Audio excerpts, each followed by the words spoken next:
Hey everybody, it's Abishur Prakash, aka Mr. Geopolitics. Over the past couple of days, the leaders of the US, EU, and Poland have all signaled their support for shooting down Russian fighter jets if they violate NATO airspace. This is a stunning moment. It's as significant as Russian nuclear saber rattling. There are three main consequences. The first is that the borders of the Ukraine-Russia war have just expanded overnight. The drone incursions in Poland, in Romania, potentially in Denmark, Germany saying it will defend Polish airspace, Dutch fighter jets shooting down Russian drones. All of this means that the Ukraine-Russia war has now expanded directly into NATO territory. This has happened in the blink of an eye, and it changes the borders of the worst conflict in Europe since World War II. Second is that drone attacks were once viewed as cyber attacks, something that did not change the status quo, something that did not cause nations to go to war. But now, because of Russian drone incursions,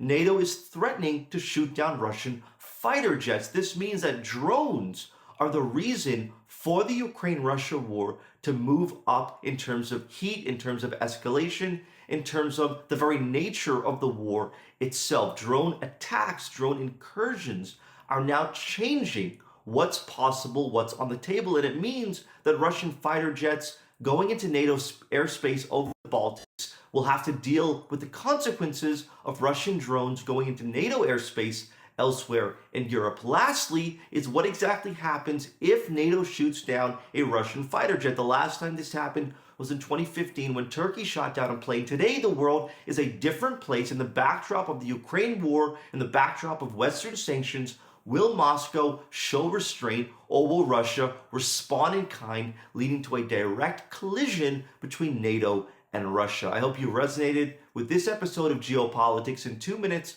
leave your comments below and talk soon.